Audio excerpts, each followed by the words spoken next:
I was teaching at a university, and I had 500 students in the auditorium, and I just finished the lecture of my lifetime.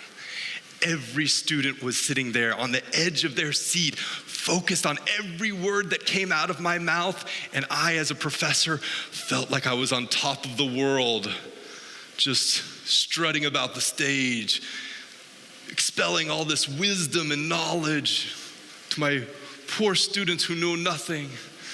And after class, I was getting my things ready, and I saw a student from the back of the auditorium come marching down. And I saw in her eyes, she had a will to tell me something important. And she plants herself in front of the podium and she says, "Anthony, I made a list of all of the things you've done wrong today." And I said, "I'm sorry? Didn't you see what I just did? That was the best lecture ever. How on earth did I do anything wrong?" I said, "Okay, bring your little list to my office. We'll talk through it." And we go back to my office, and she sits there with her notebook. And she starts going into the things that I'd done wrong. She said, "Well, you started class 15 minutes late because you were messing around with the technology." I said, "Okay, fine, whatever, come on." She said, "Well, and then you talked about this term, but you never told us what it was or why it was relevant. You just mentioned it and then you went on." Okay, fine, whatever. And then at the end of class, you said, "Oh, one more thing." I said, "Okay, fine, one more thing, professors do that." She said, No, but you did that 10 times. There were 10 one more things that you had to say. And I said, "Oh my gosh." And everything went hazy at that point because she turned the page and there was a whole nother list. And I'm sitting there kind of delirious, listening to her, kind of not really paying attention. And outside of my office, a car honked at somebody in the street, and it snapped me out of it. And I'm looking over at her, and I'm like, this student is so annoying. This student is like a mosquito just buzzing around my head. Not even a mosquito, like a baby mosquito, like a little infant in diapers mosquito. And I'm just like, why are you bothering me with all this nonsense? And she's going to town, and in Norway, the students address their professors by their first name. Now, I'm used to the United States, where you tell your professor, if you're going to address your professor, you call them Dr. Giannumis or Professor Giannumis, or maybe if you're on good terms, Dr. Anthony or Professor Anthony. Fine. But in Norway, they just use the first name. So when she said, "Anthony, you're wrong," it just hit right in my chest. And then she took it one step further, because I'm sitting there pushing back everything she says. No, it's not like that, but you don't understand. And she says, "What's with the attitude, bro?" And that was it. Everything went red. I ran to my boss's office and I said, the only rational approach here, ran to my boss's office and I said, Boss, Katie called me bro. Make her stop.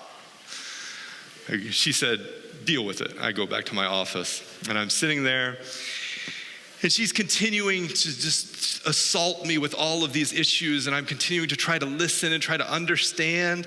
And that's when it occurred to me that this wasn't a student, this wasn't a mosquito, this was a revolutionary. This was someone who isn't satisfied with the status quo. This is someone who cared enough about me and my development that was willing to come and put herself at risk to say, "Anthony, you could do better." And so in my imagination, she stopped being a student and became Captain Marvel. Do we know this superhero, Captain Marvel? It's a movie about a woman who gains superpowers, but her mentor, her teacher, tries to hold her down and put her in a box and restrain her. And at the end of the movie, she breaks free. And I realized I'm faced with that same dilemma. I could try to put her down, put her in her place. You are a student.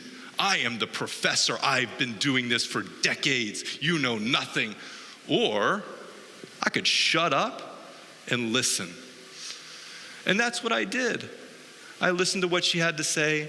I took action on some of it. Some of it I couldn't take action on.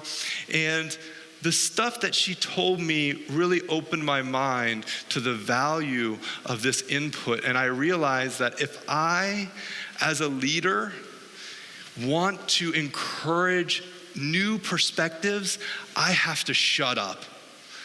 I have to shut up so people like Katie don't shut down. And this applies to your work as well. As leaders, you will have opportunities where you will hear things that you don't want to hear from people that you may not respect. But it's important for you to take a step back, shut up so they don't shut down.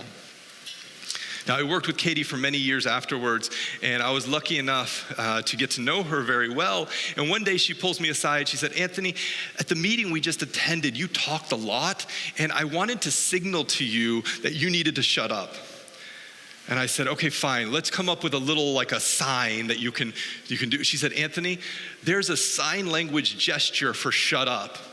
And I said, okay, fine. What is the sign language gesture? And she says, do you know the chef's kiss, this gesture? Can we all do this, the chef's kiss? Can we do it together? Yeah? This right here? Everybody together. Come on, we can do it together. She said, it's just it's open hand and then chef's kiss to the corner of your mouth. Let's do everyone together. Open hand and then chef's kiss to the corner of your mouth. She said, Anthony, if I see you in the meeting and you need to shut up, I will look at you like this. Now, I want you to teach your teams this same gesture so that they can let you know when it's your turn to sit down and let other people talk. So what do we do when someone like me is talking and talking and talking and keeping you from lunch? What do we do together? One last time.